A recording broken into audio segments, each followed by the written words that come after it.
Hey guys, Halina here, and today I'm going to be reviewing Hawkeye, so stay tuned.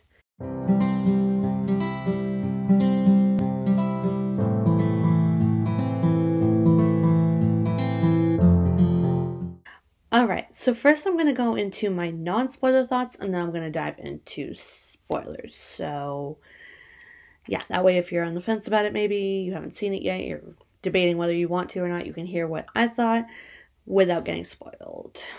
So, let's get to the non-spoilers. So Hawkeye takes place in December 2024.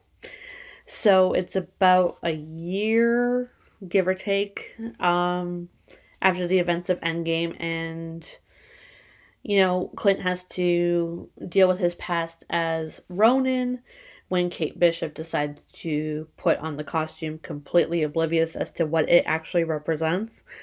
Yeah, and we essentially just see Clint, who just wants to be at home with his family for Christmas, do all the Christmas tradition things, basically reluctantly help Kate, who is, let's be real, in way over her head. And we see the two of them sort of become friends over the course of the 6 episodes. Yeah, there's some action scenes throughout the show, but there does seem to be a balance between, character moments and action scenes. And while there is some great dramatic and heartbreaking moments, the show does tend to lean more into the comedy side of things. Yeah, there's plenty of surprises, some big, some small. Yeah. And while, yes, it's a Christmas show and it kind of feels like a Christmas show, it can still be viewed and enjoyed outside of that Christmas window, the window in which we collectively decide as, I guess, a society, that this is the time to watch anything related to Christmas. If you watch stuff after that that's about Christmas, you're crazy. But with Hawkeye, it's a little bit different because Christmas is almost like a background thing. Like, yeah, Clint does want to be at home and get home to his family for Christmas, and that's sort of the running theme throughout, but Christmas is actually kind of playing somewhat of a minor role in the show, if that makes any sense. But how watchable is Hawkeye if you haven't seen the MCU?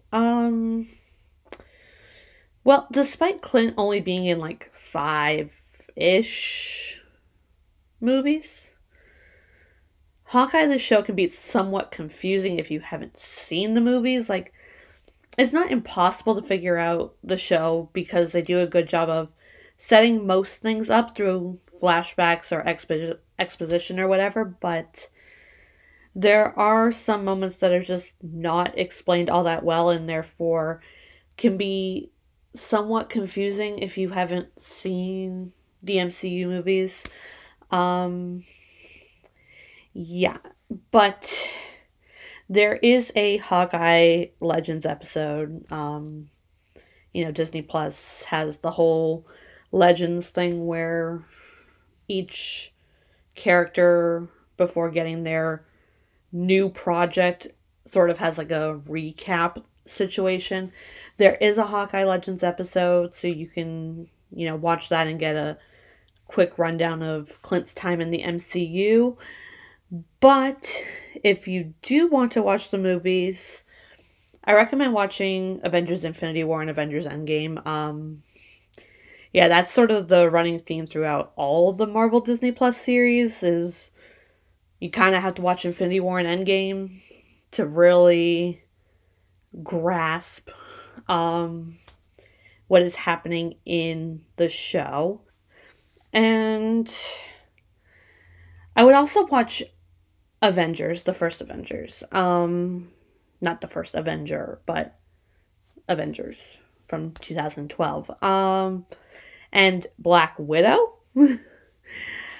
There's things from essentially those 4 movies, Infinity War, Endgame, Avengers, and Black Widow, that are brought up in Hawkeye. Some of it in a big way, some of it in a little way.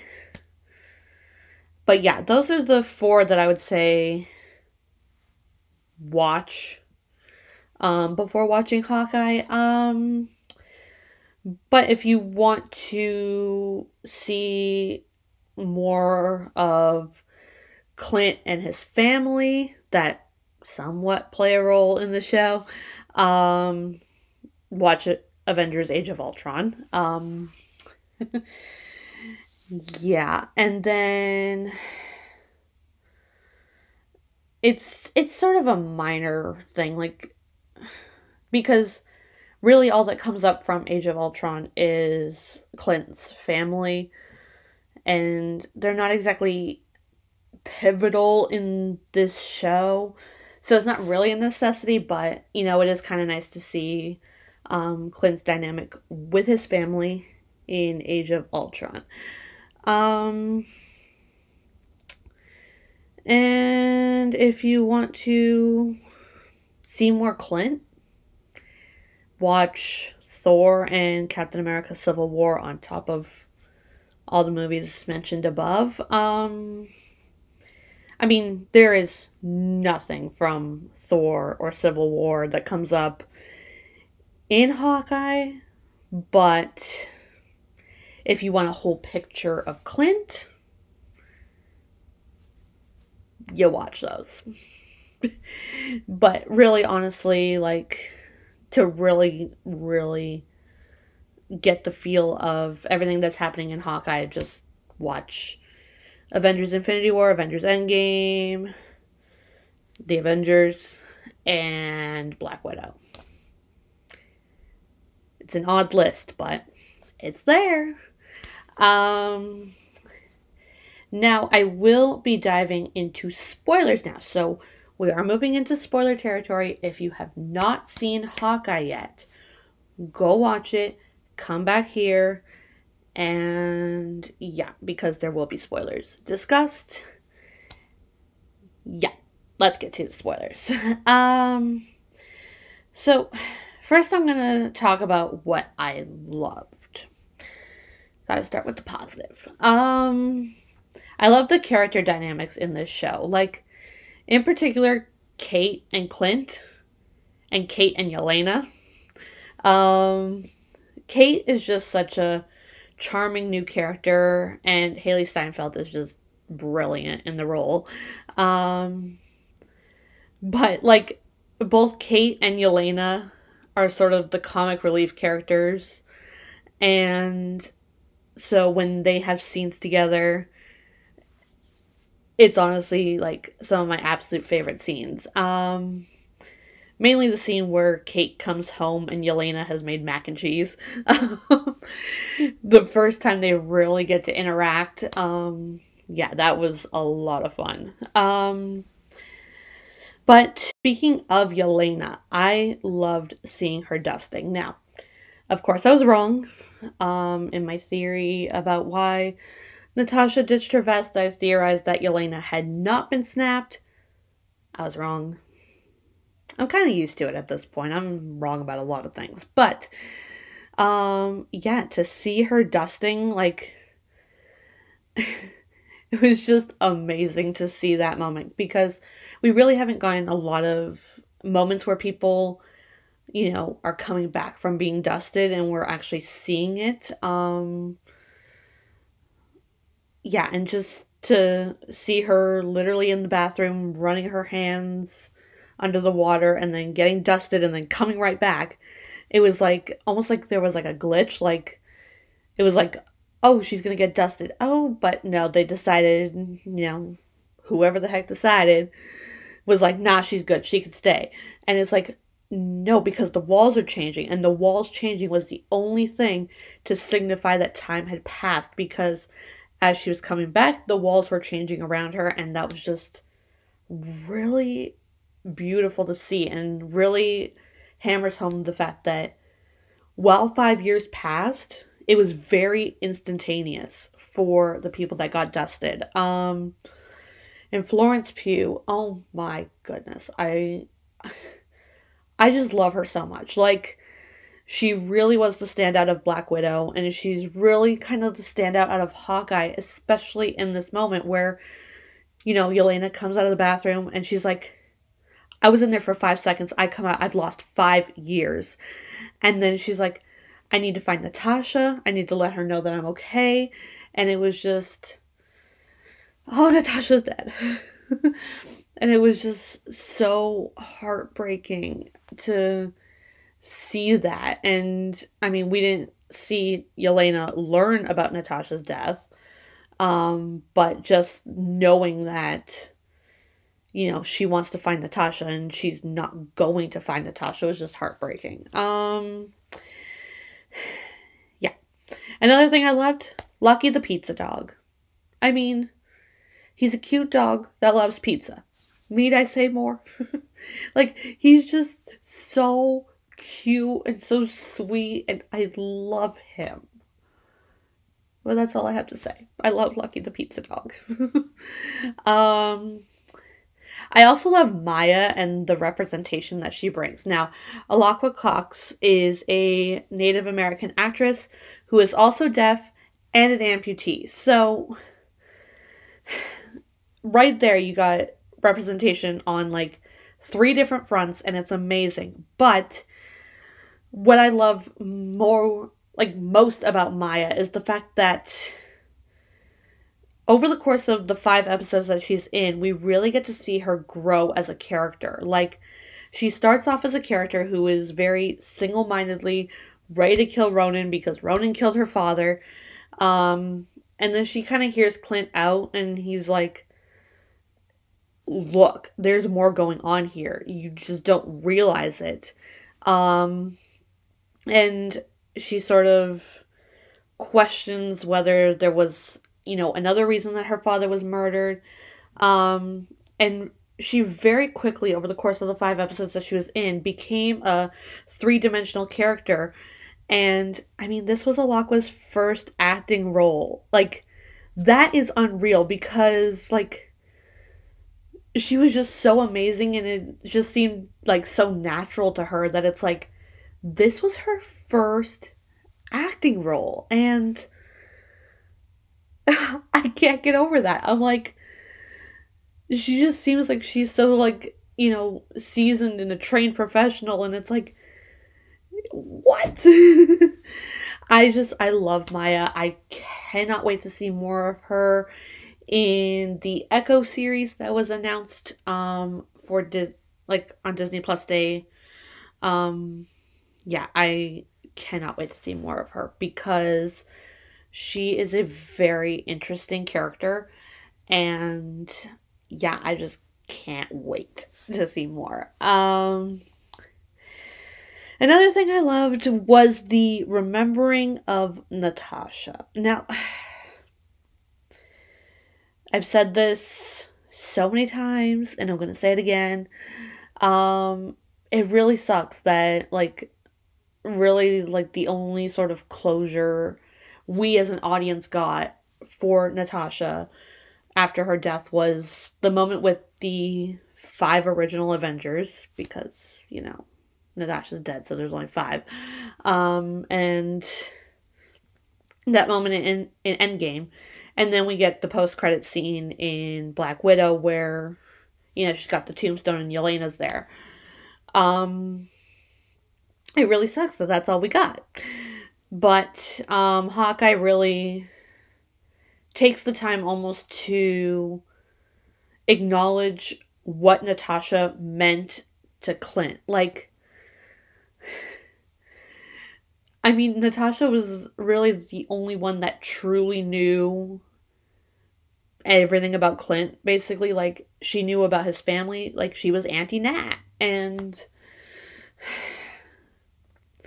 it would have been very unrealistic that, you know, about a year after the events in Endgame, Clint's just hunky-dory, like, he's fine. Like, yeah, Natasha's dead, but we're over that. Like, no, because she sacrificed herself for him, so it's gonna take him a little bit of time to grieve for Natasha. But we also had the grieving Natasha front with Yelena because, you know, she was supposed to go live her Sex and the City life with Natasha, and that was never going to happen.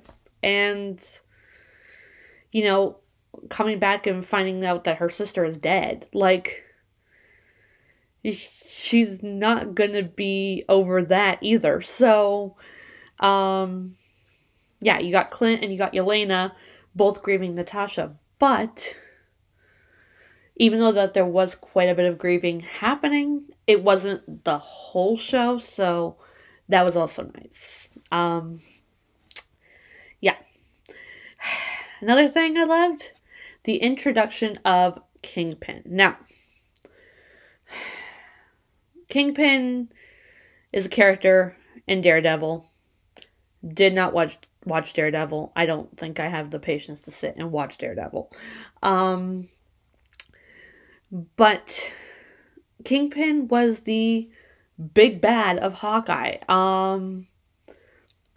He was behind Eleanor killing Armand. Seems like he's behind Contessa Valentina hiring Yelena to kill Clint. Like,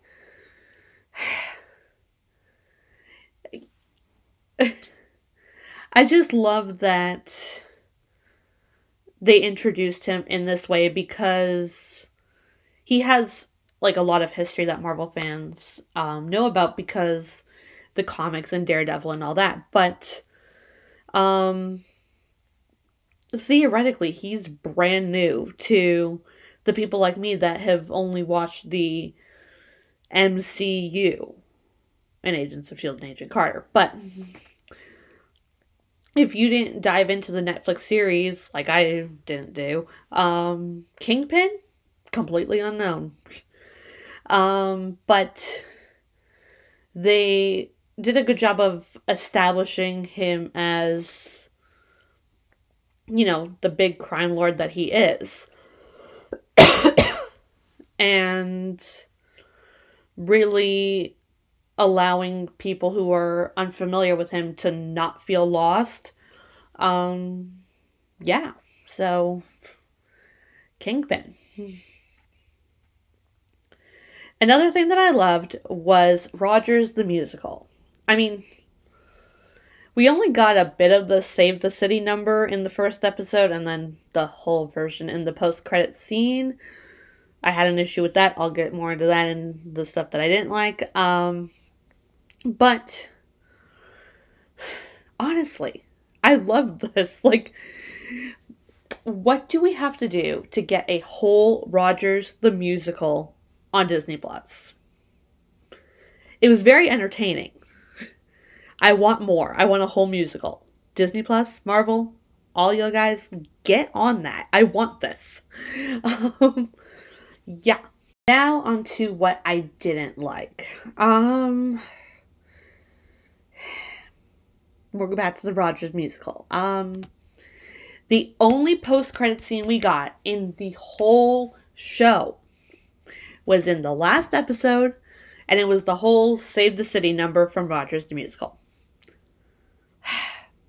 Now, like I said in the What I Love section, I want a whole Rogers the Musical on Disney Plus, but really?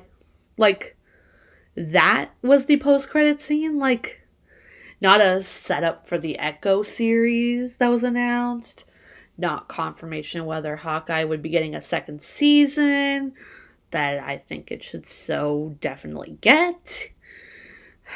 Not a scene where Yelena has to tell Val that, oh yeah, I didn't kill Clint. And maybe question why Val was misleading her with the information. Nothing about the watch and what that really meant. Just a full Save the City number from Rogers the Musical. Not my first choice for a post-credit scene at all, but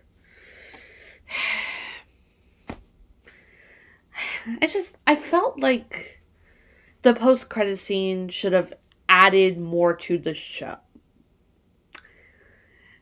And this musical number didn't really add to the show. That's just my thought process here. Another thing I didn't like, the watch.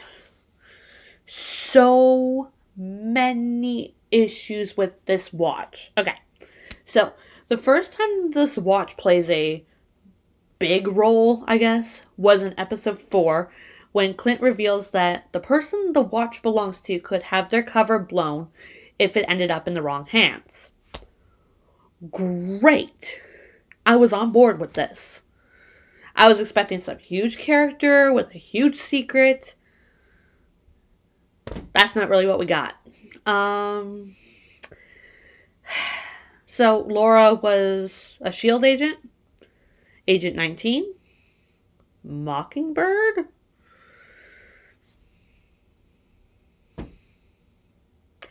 I mean, aside from this potentially entirely erasing Agents of S.H.I.E.L.D. from the MCU canon, I felt like they were building up to something big. And they weren't. And that's my issue with this. Like, aside from wiping Agents of S.H.I.E.L.D. out of canon, I mean, I don't care. But this was leading to something big. The person could have their identity blown. Their cover blown. It's a S.H.I.E.L.D. logo and the number 19. That's it. Like, there's no sort of inscription that would reveal the civilian identity of this Agent 19. There's not even confirmation that it is an Agent 19. It's just a number 19. So, nothing there. There's no secret compartment that had some USB drive with confidential files.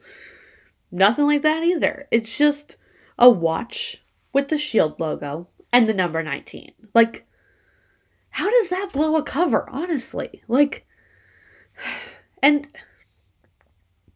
if it was Laura's watch, like it's so very clearly established, then what was it doing in the Avengers compound to begin with? Why wasn't it on her?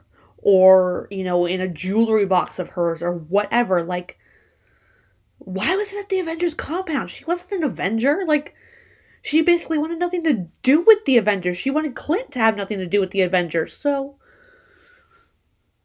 why was it at the Avengers compound? And it was, because we learned that in episode 1.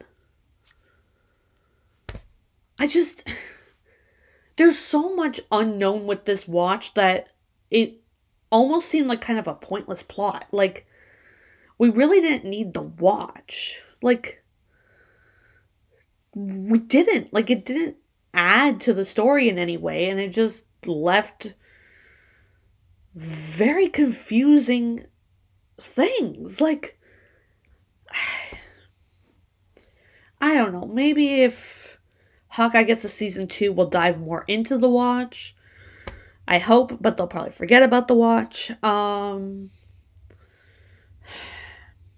It's just, if you weren't going to fully explain how the watch would blow her cover, why have the watch at all? That's all I'm saying. Yeah. Anyways, another thing that I didn't really like was the fact that Eleanor was the murderer of Armand. Now, that was sort of the big plot and essentially figuring out, you know, trying to find evidence that Jack was this bad guy who, you know, killed, was Armand his uncle or something? Either way, we were trying to prove that Jack was super sketch. But no, it was Eleanor the whole time. I think mainly my problem with this is that it was just so obvious, like, and they waited till the end to reveal it. Like, a good chunk of the middle episodes, like I said, we're trying to prove that Jack was behind Armand's death and that he was really sketchy. And the whole time it was sort of obvious that Eleanor was the one that was, you know, the sketchy person.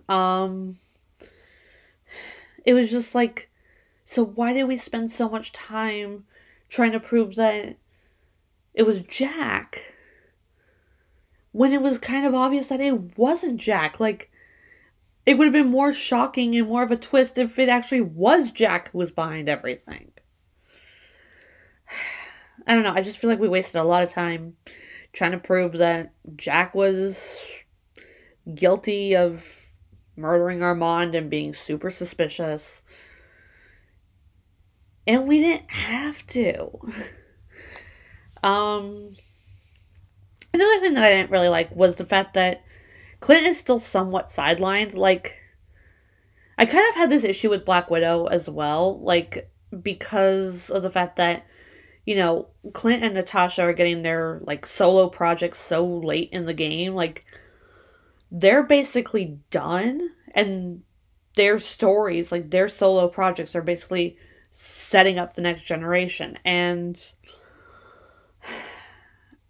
with Natasha and Black Widow, it was like, okay, it's a movie, so we gotta, you know, we have very limited time to do this. But with Hawkeye being a series, I feel like we could have had Clint be a more central focus of the show versus, like, you know, it feeling like he's sort of the sidekick to Kate and foe to Yelena, rather than Kate being his sidekick and Yelena being his foe.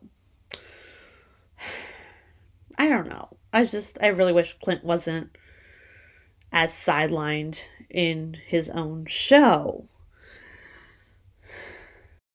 So, that was my thoughts on Hawkeye. Overall, it was a fun show. I think it's worth the watch at least once. I think if you're a Hawkeye fan, you know, this was a fun show. If you're not really a Hawkeye fan, I don't know. Anyways, what did you all think of Hawkeye? Did you like it? Did you not like it? Did it live up to your expectations? Did you have any expectations? Whatever your thoughts are on Hawkeye, let me know all of them in the comments down below.